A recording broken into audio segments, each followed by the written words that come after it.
Welcome back to Desk Careers. I'm so excited to bring another incredible guest. Today we are meeting with Moustafa Hamwi, who is the founder and CEO of Passionpreneur Publishing. Welcome, Moustafa. I am so Hello, excited to Marie. have you here. You're zooming in from Australia, which is very exciting for us to be meeting with you and for you to take this time. I know it's later in the evening for you. Thank you very much. And I know you're not feeling very well before the call. So also hats off to you for being so passionate to make it happen. I always say the show must go on. The show must go Good on on. you. Good on you. So I definitely want to get into the realities of being a founder of a publishing house. But before we do that, I'd like to put it into perspective for young people watching this. You weren't always into publishing. When you were younger, you were interested in hospitality, and then you went off and studied marketing, which you describe as the simplest thing that you could find that your dad would not want you to study in the US. So tell us more about that story.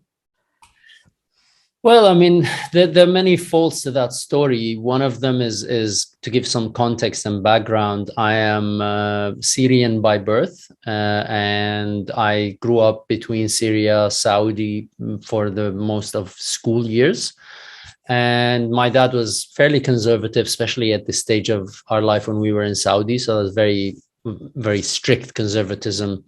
And the initial thought of I'd want to study hospitality was immediately met with a big rejection because of the dogma around the alcohol situation in the hospitality industry and where that could lead. And that kind of got trimmed and taken out of the roots from the beginning. So that conversation didn't last too long. And as that continued, the conversation, the second thing was, well, okay, fine, I study marketing. That was the easiest thing on the menus. If you're not studying something there, then what you're studying is marketing. And in that context, my obvious wish at that time for a teenager in the 90s was to go to America. So to go discover myself and go to the dreamland. And that also was not very welcome because, I mean, there are many dimensions to it. Maybe at one side, I didn't realize maybe my father wasn't comfortable financially at that time to send me to the US.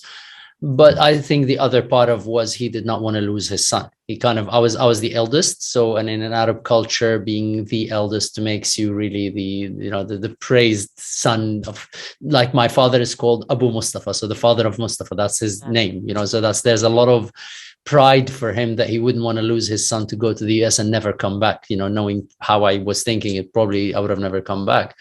So there was a lot of kind of things that diverted my first conversations about what would I want to do with my education. So that's kind of how it all started. And that's an interesting story because I'm sure it's a similar story shared by many young people. Obviously not the same details, but pretty much a very similar conversation. I want to do this. My parents really don't want me to. How do I encourage them? How did you find that sweet spot between doing something you could enjoy and also not really upsetting the family? Oh, that's a tricky question because I'm not sure if I actually found that balance on a short term. At least I'd probably be lying if I say I found it on a short term. But what I can say is on the long run, eventually things figure themselves out because in context of short term, right and wrong becomes very polarized. So we start thinking, oh, this was a good decision or a bad decision or a right decision or a wrong decision. Do I make my family happy or do I make myself happy? However, as you see things on a long term, somehow the curve starts becoming a bit smoother and not as volatile. And the way I will explain that to you is funny that I originally might have wanted hospitality, but what I ended up with actually from a work point of view, as I'm talking to you, I'm trying to calculate the years. So I graduated uni, and by 2000 and by 2004, I was running one of the biggest event agencies in Dubai. So if you think about it, at that time, when I thought about So we're talking about 4 years or 5 years of uni, because I moved countries, I lost a year, and a few years of working in business. So from 96 till about 2004, maybe 8 years. In those 8 years, the industry and the world evolved so much that something called event management came into play. There was no degree for event management. And even until recently, the event management degree became something that I started teaching. Funny enough, I started teaching event management in the Event Management Institute in Dubai because I became so good at event management. And if I look back at it, that's probably my attraction towards the hospitality. It wasn't that I wanted to be in room service or rooms. There was something about the activity life that made me feel excited. So yes, I didn't get that, but somehow my inner calling drove me towards something that was meaningful to me. And the study in the country, or at least within the Arab world versus going to the US, I think has many dimensions. And at times I look back and go, oh, you know what? I missed out on this. And I have to own up to that. Maybe at points of time, I was very angry at my dad throughout my earlier life for taking away that opportunity from me and forcing me to be this and that. But also, if we look back and we realize that maybe it could have worked out also in a very bad way. I could have gone to the US and became a loser and a junkie. I could have hung out with all the wrong crowds and end up in a fight and get shot. There's a million things that could have gone wrong. We always think about what could have gone right to our assumption, but the reality is life has a lot of other things. So life worked out in another way, where I also learned to adopt a lot more in the dynamics of life around me, being in such a Middle East environment, which was in many countries. I lived in Egypt, I studied in Egypt and in Jordan, and I lived in Dubai, and I worked in Saudi and Qatar. And so suddenly I became very versatile within the dynamics of the region. And that allowed me to achieve a lot of success at that point of time in my life, because I was very well versed in how the dynamics work. While when I was being faced by international players that would come into the Middle East market, and especially at the early years of Dubai, and they would come with their own set way of how things should be done, which was not how we do it in the Middle East. So suddenly I found that what I might have thought would have been a disadvantage, from a career perspective at least, okay, served me very well, because it made me a lot more in the flow of Dubai as Dubai was happening. While had I gone to the States, I would have maybe stayed in the States and I would have never made it to Dubai, and I would never have got to where I was. So in some aspect, yes, I didn't get what I want, but in another aspect, life brought up a lot of other things that were useful. So and in this context, I like to quote a Robbie Williams song. In his song, he says, "I sit and talk to God, and He laughs at my plans." So in a way, yes, we have plans, but I think sometimes surrendering to the bigger plan and accepting that, listen, when life gives you lemon, make lemonade. That's really the game. And that's what you're describing is most often what happens with people that I'm meeting anyway, when I'm doing these career interviews. And that's something that young people don't really understand. They I think they're on this linear path where, we go to primary school, we go to secondary school, don't we go to university, and then we get a job, and it all kind of fits in so perfectly.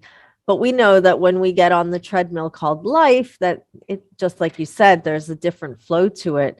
Now, looking at your career journey highlights, there's so many interesting things that you've come through, from telesales to public relations. You became an entrepreneur, owning your own agency for events. You then went on a journey to India, which I definitely want to tap into. You then found yourself on stage. You were speaking and then coaching. You found yourself to becoming an author, which then launched where you are right now in your publishing career. I mean, when you look back at these journeys and think of that younger Moustafa, do you ever think, wow, what a journey? What really, if I could have planned it out, I would never have thought that I could have done some of those things.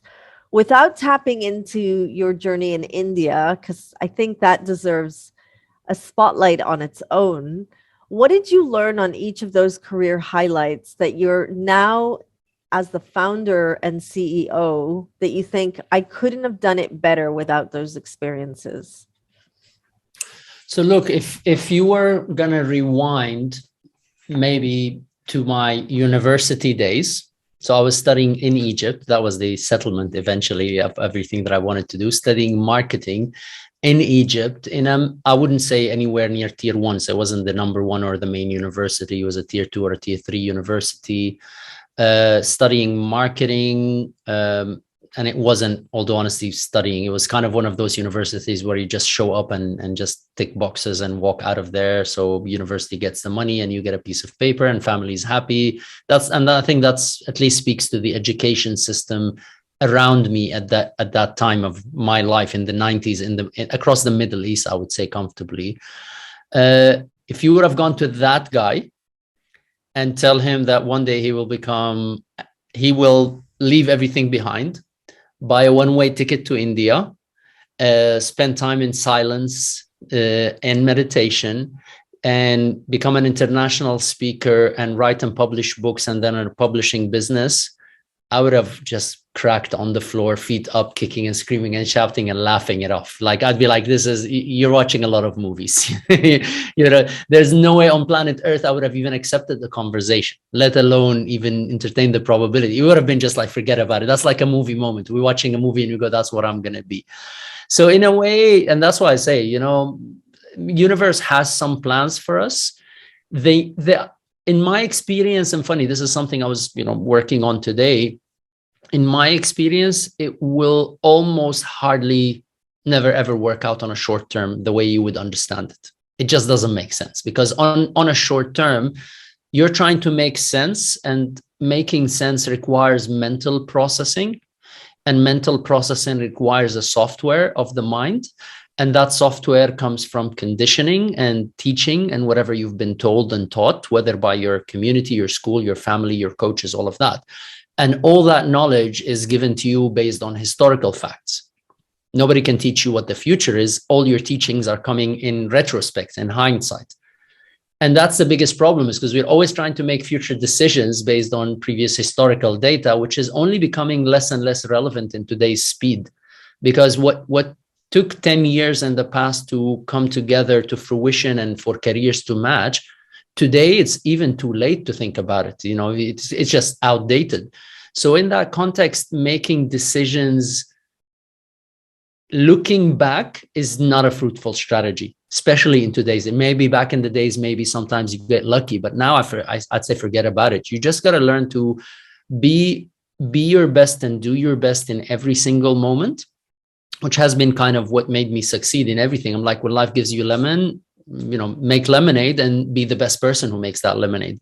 Not that it was the most enjoyable phase. And I think this is where the old school versus new school conversations, I start to understand as I grow older, why the older generations to us, maybe I'm looking older generation to students today, but also my dad and my grandpa. And when you look at all of them, why they always talked about the old school, now I understand why, because there was a lot of grit and hard labor in gaining anything in life. The odds were always against you.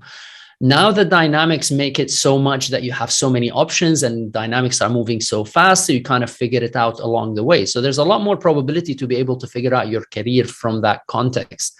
I could give you some highlights on my career changes, but I would say they would not be necessarily relevant to give advice to anyone, except in the context of whatever you've got in your hand, on your plate now, do your best, because you don't know what door that might open in the next stage. So rather than think about career, unless it's a clearly meaningful career to you. So let's say somebody comes to life and think, I want to be a surgeon. That's the type of a career that you have to be focused and committed and dedicated to. I want to be an engineer. There are certain things in life that you do need a long-term vision for and a commitment to. And within that, you can make small pivots. So you might decide to go from brain surgery to some sort of other surgery or something else. But aside from those, I would say in the arts sphere, whether you want to be a chef or a business or things that do not require a lot of STEM studies in them, be very flexible.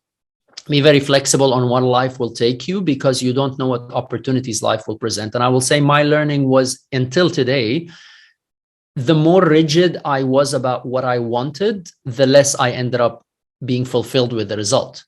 Because you don't know what you don't know. And along the way, the universe is evolving and the journey is changing and new options get presented. So when you're so adamant on, I want this, by the time you get it, it's not necessarily the best option. And you start becoming like a crybaby. It's like, nah, I want that one. You're like, yeah, but if you just let go, you would have got that one, but you insisted on this one. So my learning is, yeah, for at least the generations that are in a place where they're still deciding their career, focus on what you feel most fulfilled with, what you feel makes you tick, because that's where you're going to do your best. And when you do your best, you are going to become the best.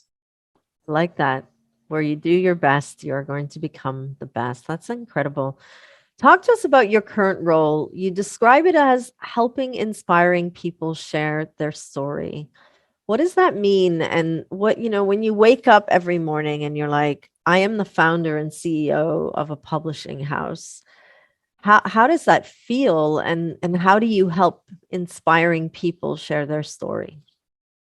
So how this came about is after me buying the one-way ticket to India, coming back to share, I went 2012, came back 2013, and I did just an inspirational talk at a TEDx style. It's not an actual TEDx, but a similar style event. And a few months later, I had told my story about me leaving everything, buying a one-way ticket and so on. And a few months later, a random person sees me sitting in a hotel working, and he walks up to me, he goes, hey, you're that speaker guy. I said, yeah. He goes, you did your talk about India? I say, yeah. He goes, you changed my life. I was like, wow, that's what I want to be doing with my life. So then I'm like, okay, that's what I'm dedicated on. I start working by about 2014 in this full time, very challenging, not what I thought it would be. 2014, 2015, next thing I know, I get told to write a book. I'm not a big writer. I launched an online talk show, did interviews, eventually got into writing my own book, which was this one. And then I wrote this one. Okay. And so that's my kind of signature book, my latest, sorry, the light is too bright here. Yeah, here we go. So once I wrote this book, my global brand started skyrocketing. And I understood why I got those tips from all these leaders that were advising me. And what had happened is suddenly I started getting more people reaching out to me and saying, Moustafa, you published your book. Would you help us write ours?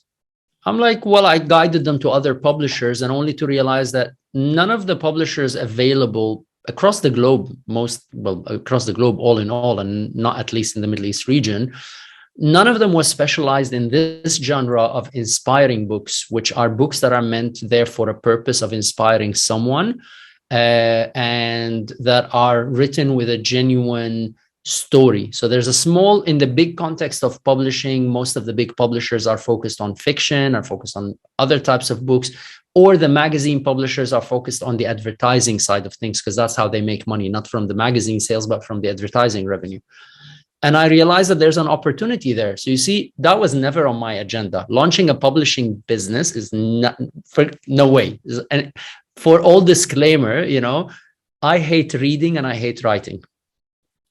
I love learning through audiobooks. So I love books, but I hate the process of sitting and staring at a book, at least till this stage of my life. So I'm very hyper and like to be active and so on. I learn from courses. I learn from audiobooks. On average, I would finish anywhere from 30 to 40 books a year. I would consume 30 to 40 books in different formats, in video, in audio, and things like that. And I hate sitting and reading. I'm very good at talking on interviews, and then I take those and transcribe them and edit them and all of that. But it's actually that merged with the opportunity to help others say, you changed my life. So it's not only about me, it's about me building a tribe around me of people who would be able to say, you changed Maria changed my life, this person changed my life, everybody. And that's also collective joy for me, because I'm helping others help others. And I found myself just helping one author, next author. And as we speak today, talking January 2022, in the next month or two, on our 4th anniversary, we're about to hit 100 authors. So really, we went from like me barely even writing my own book into writing a second book. And next thing I know is I'm helping others write their books. So this is how I ended up where I am. It was more about being passionate and doing my best at it. Back to that advice that I said earlier. And I found opportunities presenting themselves along the way. And I just latched onto that opportunity and made the best I can with it. If you could go back, what one skill would you want to pick up that you think if I could have learned that one skill today would be even better? Hmm. Interesting question, and I will focus in that aspect on the skill, and that is probably something that I gained more and more over the years is speed learning. It's being able to understand, learn, and assimilate knowledge and structure it. I gained that really well in the last couple of years of my life now, probably in my 40s, I'd say, when I excelled in that. You can give me any, and maybe me getting into the books and the speaking and the coaching field had a lot to do with that, because I had to learn quickly what I needed to learn so I can get on stage and speak about it or launch a business around it. I had to look at diverse books. So that really kept my mind sharp. And I would say if I would have focused on getting that specific skill much earlier on in my life, because that's the one thing that made me start cutting through everything like laser. Because the minute I could go into any new field and in no time find myself able to at least have an informed conversation with people that are experts in that field, that alone is worth gold. Because the hardest thing for anybody is always getting over their fear. And what helps you get over any fear of any field is at least understanding it enough. So there is no internal conversation of I'm an idiot. I don't understand what's going on. I feel stupid. All these things are what stops people, because they get into a field, and it's like walking into the gym. You walk into the gym and you see somebody bench pressing 100 and you can barely lift those little dumbbells and you feel shy and you walk out of the room. If you're able to put that much effort at the beginning, think of it like an airplane taking off. Put as much as you can to dive really deep and then own that space. After that, it just becomes momentum will keep you going, because you already feel like you've got your head above the water. So speed learning would definitely be it. That's amazing. And that's definitely, I think, a skill every young person would gain from, even being a student. Mustafa, tell us quickly about the journey to India, and without the details of why and how, but really, how did you go from being on that linear path of work to having to accept that you needed to take a detour, and then how you got back into the work, or did you? Good question. If I would want to summarize that and give you also a bit of a takeaway with that, I will go back to my advice would be for the younger generation is maybe honor a gap year in your life. And generally, that's something at least used to be frowned upon or looked down at from parents and the education community and all of that. But better do it in your 20s than in your 30s, and better in your 30s than in your 40s, because the risks that I have taken on the pursuit of my passion and calling were also very high risk. Yes, it worked out, but it's a lot harder to do these transformations when you're in your 40s, when you've spent 20 years of your life being in some places. Again, it still served me to have some other experiences to break through, but it definitely makes it that much more challenging. For me, it was a journey of reaching probably the peak of success and still finding myself unfulfilled. And in that context, I felt one day that it's just not, everything I have is not meaningful to me. All what seems to be success is not the success that I wanted. It was never what I even thought I wanted. It's just everything that has been spoon-fed to me by community, culture, environment, whatever it is. And in that context, I realized that I don't know yet what I'm looking for, and I need to go on a search for an answer. And I had a calling that said, go to India. Eventually, I woke up one day and bought a one-way ticket to India. India by itself is a journey and a talk, needs an hour to talk through, but I'll give you a couple of highlights of that trip. And one of the first highlights was, by coincidence, I've found myself through a connection, meeting a guru who had been in caves for 13 years. He had been in solitude and silence by himself for 13 years. And in one of actually, I want to add one more thing before I went to India. So during my journey of being lost, I did something called Vipassana. And that's 10 days of silence. So I sat down in silence for 10 days. And my answer out of that is I need to get to know myself. And that's as what I decided to buy that one-way ticket to India. So the first tip here is I would urge all the youth to really learn to take time off, especially this generation more than our generation. This is a very dangerous tool because we're always, even me, it's like we're always glued. I put timers on my Insta or on my social that tells me how much time daily I'm spending. And when I reach my limit, it tells me, even though I need it for work, I know I don't want to spend more than a certain amount of time. And it's shocking. You'd be shocked at how much time we actually spend without noticing. And when I disconnected from all of that, the clarity of the silence that I had drove me to understand that I don't know myself and I need to find myself. And this is when I bought a one-way ticket to India. And in India, I met a Swami or a guru that had been in caves for 13 years.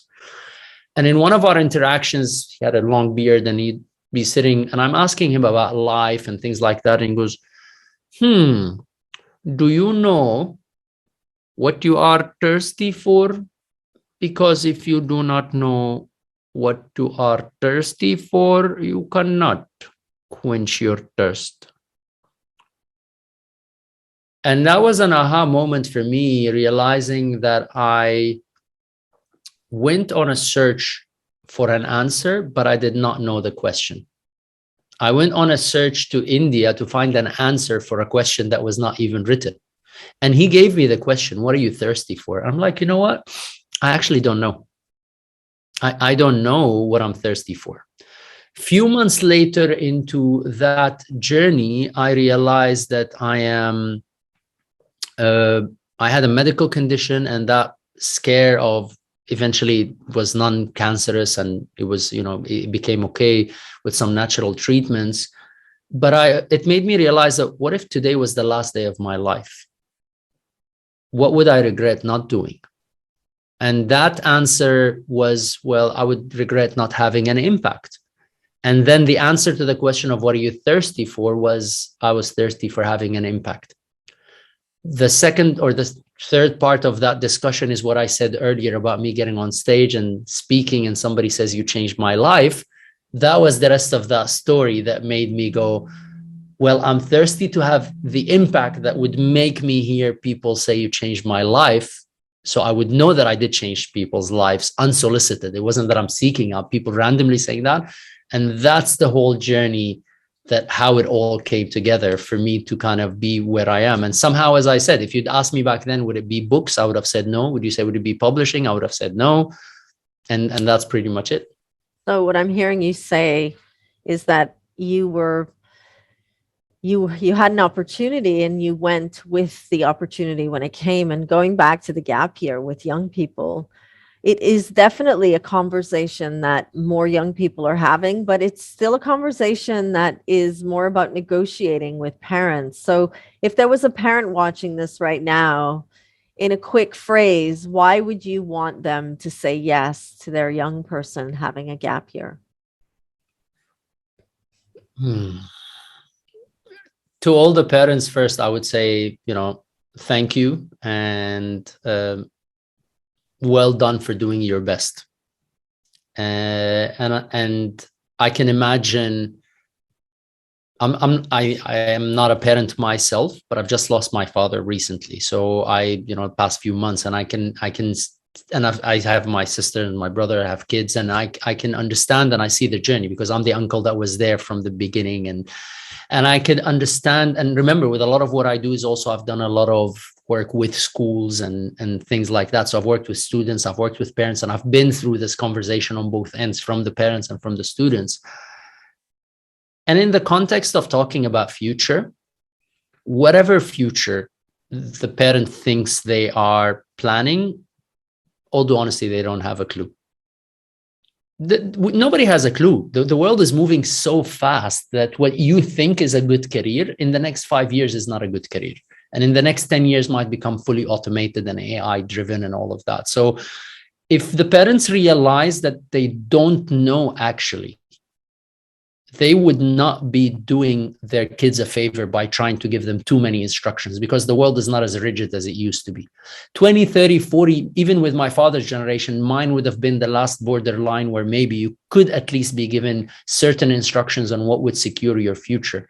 But the world today runs totally different. And if a parent is trying to force an old software on their kids, they would actually be doing them a disfavor. They're going to cause a lot of damage, and that damage might take way too long to fix, and it will impact their relationship with their kids, because today's generation is much smarter than we were, simply because of the level of interaction and IQ that they get exposed to at a much earlier age.